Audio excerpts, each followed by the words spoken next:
Doctor ടെസ്റ്റും കാര്യങ്ങളും ചെയ്യാൻ പറഞ്ഞു, പക്ഷെ നമ്മള് ചെയ്യാനൊന്നും പിന്നെ ലാസ്റ്റ് ഞങ്ങള് നാട്ടിലേക്ക് ഒരുമിച്ച് വന്നപ്പോഴാണ് പിടിച്ചു വലിച്ചു കൊണ്ടേ കാണിച്ചതാണ് വരാൻ പറഞ്ഞിട്ട്. ഒരു 2-3 ദിവസമൊന്നും എനിക്ക് ഇങ്ങനെ നോക്കാൻ പറ്റുന്നുണ്ടായിരുന്നില്ല.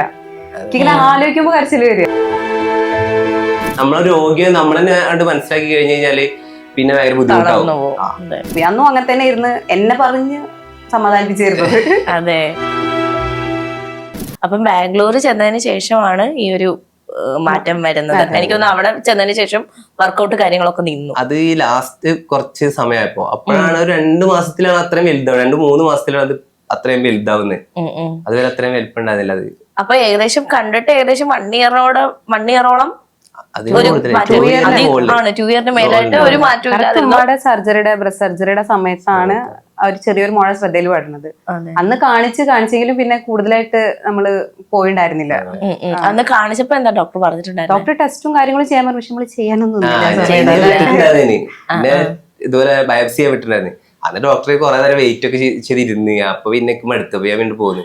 ബുദ്ധിമുട്ടുള്ള മുഴയല്ലല്ലോ, ചെറിയൊരു മുഴയല്ലോ, ശല്യമൊന്നും ഇല്ലല്ലോ എന്നുള്ള ഇതില്ലേ പറഞ്ഞു തന്നെ. ഏകദേശം ആ ഒരു കണ്ട സമയത്ത് തന്നെ ഞാൻ ഇവര് ടെസ്റ്റ് ചെയ്യാൻ വേണ്ടി ഡോക്ടർക്ക് വിട്ടിട്ടുണ്ടായിരുന്നു. കാരണം അന്ന് ഇത്ര ഉണ്ടായിരുന്നില്ല. അതേ സമയത്ത് ഇത്തൊന്ന് അബുദാബി പോയിട്ട് വന്നിട്ടുണ്ടായിരുന്നു. അപ്പൊ ആ സമയത്ത് ഇതുപോലെ എത്തിയും വിളിച്ച് പറയും പോയിട്ട് നോക്കിയത് ഇവിടും തല്ലി വിടും. അപ്പൊ അന്ന് ഇതുപോലെ ഡോക്ടർ കുറെ നേരം വെയിറ്റ് ചെയ്തിരുന്നപ്പോ പിന്നെ ഇതുപോലെ ഇരിക്കേണ്ടതെന്നൊക്കെ വിചാരിച്ചിട്ട് നമുക്ക് ബുദ്ധിമുട്ടില്ലല്ലോ. അപ്പൊ നമ്മൾ അങ്ങനെ വെച്ച് എന്തോ ഒരു ഭാഗ്യം ഡോക്ടർ വലുതാവാൻ തുടങ്ങിയത് കൊണ്ടാണ് അത്രയും കാര്യമായിട്ട് ശ്രദ്ധിച്ചത്. വലുതായി. അപ്പൊ ഞങ്ങള് ബാംഗ്ലൂർ ഉണ്ടെങ്കിലും ഒരുമിച്ച് നാട്ടിലേക്ക് വരില്ല. ആദ്യം വരും, അത് കഴിഞ്ഞ് ഞാൻ വരും, അങ്ങനെയായിരുന്നു. കഫേ ഉള്ളതുകൊണ്ടും പിന്നെ അങ്ങനെ വരലില്ല, അത്ര കുറവാണ് വരവ്. പിന്നെ ലാസ്റ്റ് ഞങ്ങള് നാട്ടിലേക്ക് ഒരുമിച്ച് വന്നപ്പോഴാണ് പിടിച്ചു വലിച്ചു കൊണ്ടേ കാണിച്ചതാണ് വരാൻ പറഞ്ഞിട്ട്. അപ്പോഴും സ്വയമേ കാണിക്കാൻ അപ്പോഴും കാണിക്കാൻ ഉദ്ദേശമില്ല, വലിച്ചു കൊണ്ടേതാണ്. എനിക്കെന്തൊരു പ്രശ്നം തോന്നിയില്ല, പ്രശ്നം ഫീൽ ചെയ്യണില്ലല്ലോ. പക്ഷെ ഇങ്ങനെ ഓൾറെഡി ഒരു ഫാമിലി ഹിസ്റ്ററി ഉള്ളതുകൊണ്ട് തന്നെ നമുക്ക് ഭയങ്കര ടെൻഷൻ ആയിരുന്നു ആ ഒരു സമയത്തും. പക്ഷെ ഫസ്റ്റ് കണ്ടപ്പോ തന്നെ ഡോക്ടറിന്റെ ഒരു ഫേസും നമുക്ക് സംസാരിക്കുമ്പോൾ മനസ്സിലാവില്ല, കുറച്ച് ബുദ്ധിമുട്ടുള്ളതാണ്, എന്താ ഇത്രയും കാലമായിട്ട് കാണിക്കാണ്ടിരുന്നു പറഞ്ഞപ്പോ തന്നെ ആ സമയത്ത് ഭയങ്കര ടെൻഷൻ ഉണ്ട്. ബയോപ്സി റിസൾട്ട് ഏകദേശം ഒന്ന് അത് പ്രെഡിക്റ്റ് ചെയ്ത് വെച്ചായിരുന്നു. അതുകൊണ്ട് വലിയ ടെൻഷനും കാര്യങ്ങളില്ല. അറിഞ്ഞപ്പോ അത്രയും ഒരു ഫേസ് ചെയ്യാൻ പറ്റിയെന്ന് പറഞ്ഞാൽ നമുക്ക് ഒരു 2-3 ദിവസമൊന്നും എനിക്ക് നോക്കാൻ പറ്റുന്നുണ്ടായിരുന്നില്ല. എനിക്കിങ്ങനെ ആലോചിക്കുമ്പോ കരച്ചില് വരിക. അങ്ങനെ കരയാന്ന് പറഞ്ഞാൽ അങ്ങനെ കരയാ. അന്നും ഇവന്റെ മുഖത്ത് ഈ കാണുന്ന ഈ ചിരിയും ഒരു ടെൻഷൻ ഇല്ലായ്മ തന്നെ അന്നുണ്ടായിരുന്നു. എന്താണിത് ഇത്ര വലിയ ടെൻഷൻ അടിക്കേണ്ട കാര്യമില്ല, നമുക്ക് ട്രീറ്റ്മെന്റ് ഓപ്ഷൻസ് ഉണ്ടല്ലോ, നമുക്ക് നോക്കാം, അങ്ങനെയിട്ട് മൂവി. അന്നും അങ്ങനെ തന്നെ ഇരുന്ന് എന്നെ പറഞ്ഞ് സമാധാനിപ്പിച്ചിരുന്നത്. അതെ, അത് ഉമ്മാക്ക് ഓൾറെഡി വന്നിട്ടുണ്ടായിരുന്നു. പിന്നെന്താ ട്രീറ്റ്മെന്റ് ഇത് വന്നാൽ നമ്മൾ ട്രീറ്റ്മെന്റിന് പോകണോ, പിന്നെ അപ്പൊ നമ്മൾ വെറുതെ ടെൻഷൻ അടിച്ചിട്ട് കാര്യമില്ല.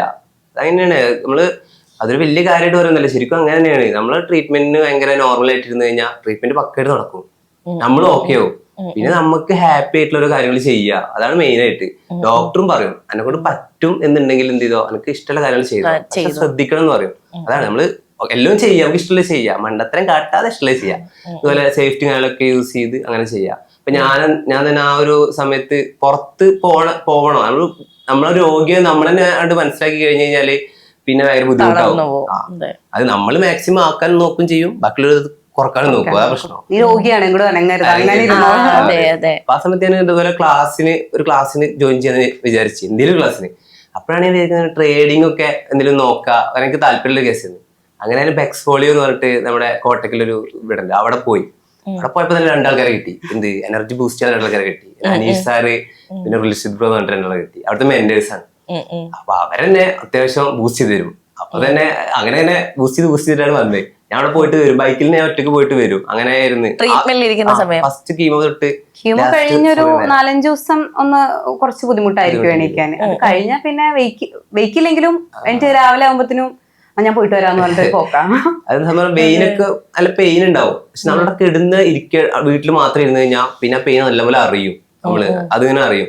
നമ്മളെന്തെങ്കിലും കാര്യങ്ങളിൽ ചെയ്ത് കഴിഞ്ഞാൽ നമുക്ക് മനസ്സിലാവില്ലല്ലോ, പെയിന് ഇല്ലാത്ത പോലെ നമുക്ക് ഫീൽ ആവും. അപ്പൊ അതാണ് വണ്ടി എടുത്ത് പുറത്തിറങ്ങുമ്പോൾ പോകും. അപ്പൊ ആദ്യമൊക്കെ പോയിരുന്നത് ഇങ്ങനെ ഹാഫ് സ്ലീവ് ഇട്ടാ പോയിരുന്നത്. അപ്പൊ ഇത്രയും കാറ്റ് ഉറക്കലടിക്കുമ്പോൾ നല്ല പെയിൻ ഇരുന്ന്, പിന്നെ അതൊക്കെ മാറ്റി ഫുൾ സെറ്റ് ആയിട്ട് പോകും, തിരിച്ചു വരും, അങ്ങനെ ആയിട്ട്.